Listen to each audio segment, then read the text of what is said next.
ఆంధ్రప్రదేశ్ రాష్ట్రంలో రాజకీయ సమీకరణాలు వేగంగా మారుతున్నాయి. ముఖ్యంగా విజయవాడ పశ్చిమ నియోజకవర్గం సంబంధించి పోతిన మహేష్ వైసీపీ చేరడం పట్ల మనతో మాట్లాడడానికి పశ్చిమ నియోజకవర్గ ఎమ్మెల్యే అభ్యర్థి షేక్ ఆసిఫ్ గారు మనతో ఉన్నారు. వారి మాటలను తెలుసుకునే ప్రయత్నం చేద్దాం. నమస్తే సార్. నమస్తే. చెప్పండి, పోతిన మహేష్ మీ పార్టీలో చేరారు, మీ గెలుపు కోసం కూడా కృషి చేస్తానంటున్నారు. అంటే పోతిన మహేష్ మీ పార్టీలో చేరడం మీకు బలంగా భావిస్తారు?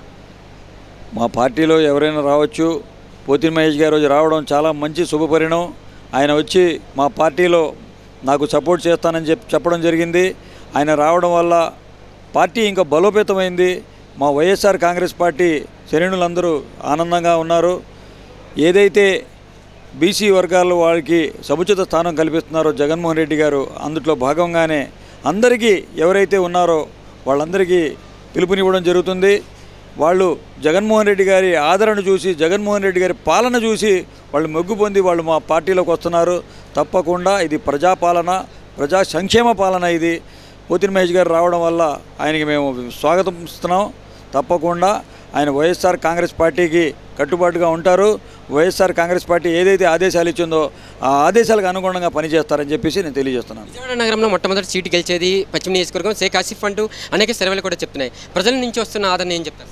మంచి స్పందన వస్తుంది, మంచి ఆదరణ వస్తుంది. నేను నిత్యం ప్రజల్లో ఉంటా. ప్రజల మనిషిని నేను. ఏ సమయమైనా సరే, ఏ సమస్య అయినా సరే ముందుండి పరిష్కరించేస్తూ ముందుకెళ్తాను. అందుకోసం గతంలో కూడా నేను కార్పొరేటర్గా, చైర్మన్గా ఈ యొక్క నియోజకవర్గానికి, అలాగే సమన్వయకర్తగా ఎన్నో సేవలు అందించాను. నేను నా సేవలు వాళ్ళకందరికీ తెలిసిన విషయమే. నాకు అందరు పరిచయస్తులే, నాకు అందరూ స్థానికంగా తెలిసిన వారే కాబట్టి నన్ను గెలిపించడానికి అందరూ ముందొస్తున్నారు. తప్పకుండా ప్రజల్లో ఉంటా. స్థానికుడిని నేను. నన్ను ఒకసారి ఆశీర్వదించండి, నన్ను గెలిపించండి అని చెప్పేసి ప్రజల్ని నేను చెప్పడం జరుగుతుంది. తప్పకుండా ఏదైతే సంక్షేమం, అభివృద్ధి రెండు కళ్ళుగా భావించి పాలన చూపిస్తున్న జగన్మోహన్ రెడ్డి గారికి మేమందరం అండగా ఉంటాం. మాకు అనేక పథకాలు వస్తున్నాయి, మాకు అనేక అభివృద్ధి కార్యక్రమాలు చేసి చూపిస్తున్నారు. సంక్షేమ అభివృద్ధి చేసిన ఏకైక ముఖ్యమంత్రి వైఎస్ జగన్మోహన్ రెడ్డి గారు. మేము ఆయనకు అండగా ఉంటాం. తప్పకుండా మళ్ళీ జగన్మోహన్ రెడ్డి గారికి సీఎం చేసుకుంటామని చెప్పేసి ఈ యొక్క రాష్ట్ర ప్రజలు, ఈ యొక్క నియోజకవర్గ ప్రజలు చెప్తున్నారు. అలాగే ఈ యొక్క పశ్చిమ నియోజకవర్గ వైఎస్ఆర్ కాంగ్రెస్ పార్టీ జెండా రెపరెపలు ఆడడం ఖాయం. భారీ మెజార్టీతో నేను ఇక్కడ గెలుస్తాను. నియోజకవర్గ ప్రజల దీవెనలతో నేను గెలుస్తానని చెప్పేసి ఈ మీడియా సందర్భంగా తెలియజేస్తున్నాను. పశ్చిమ నియోజకవర్గంలో బలమైన నాయకులు మీరు, పోతిన మహేష్ కూడా కాస్త కోస్తా బలమైన నాయకులు. ఆయన రాకతో ఖచ్చితంగా మీకు బలం చేకూరబోతుందా? తప్పకుండా బలం చేకూరుతుంది. ఆయన కూడా నాకు సపోర్ట్గా నిలబడతారు.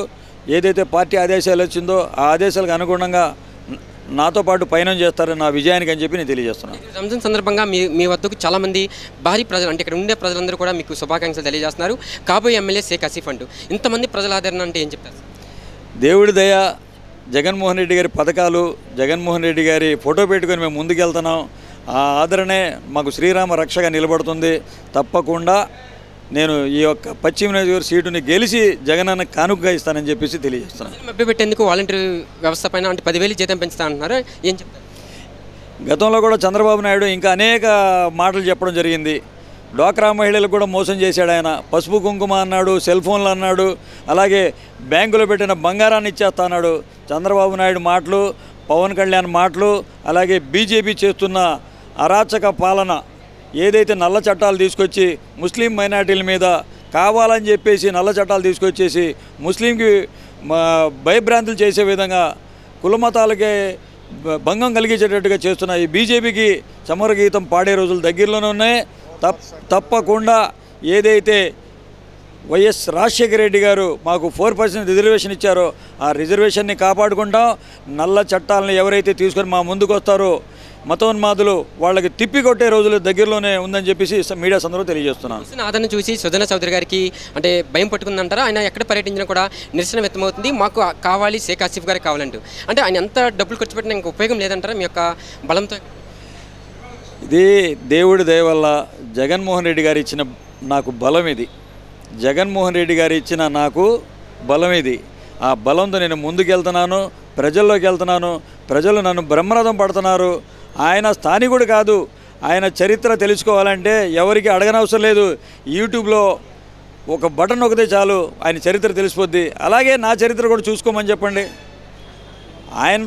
ఆయన నన్ను చూసి భయపడుతున్నాడు. ఆయన ఒక సామాన్యుడు అని చెప్పేసి ఒక సామాన్యుడికి మీద ఆయన పోటీకి దిగడమే ఆయన ఓటమి పాలైపోయినట్టు.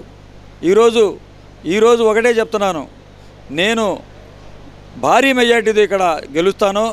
ఇది పేదలకి పెత్తందారులకు జరిగే యుద్ధంలో పేదల వైపే విజయం ఉంటుందని చెప్పేసి ఈ మీడియా సందర్భంగా తెలియజేస్తున్నాను. చెప్పండి, ప్రజల నుంచి ఎక్కువ ఆదరణ అయితే వస్తుంది. ముఖ్యంగా ఖచ్చితంగా మీకంటూ ఒక ప్రత్యేకమైన స్థానాన్ని ఏర్పరచుకున్నారు. మంత్రివర్గంలో ఏమైనా ప్లేస్ ఉండబోతుంది అంటే మైనారిటీ కోటా కూడా మీకైనా ఉపయోగపడుతుంది? ముందు నేను ఎమ్మెల్యే అవ్వాలి. ఎమ్మెల్యే అయిన తర్వాత ఆ దేవుడి దయ, జగన్మోహన్ రెడ్డి గారి దయ. ముందుగా నేనేం మాట్లాడలేను. అది ఏం చేయాలో, ఏం నిర్ణయించాలో మా జగన్మోహన్ రెడ్డి గారు చూసుకుంటారు, మా గౌరవ ముఖ్యమంత్రి గారు చూసుకుంటారని చెప్పి తెలియజేస్తుంది. సమస్య లేని ఇల్లు ఉండదు, పరిష్కారం లేని సమస్య ఉండదు. బంధాలు గొప్పవి, బాధలు చిన్నవి. మీ సమస్యని మేము పరిష్కరిస్తాం. రండి, మాట్లాడుకుందాం.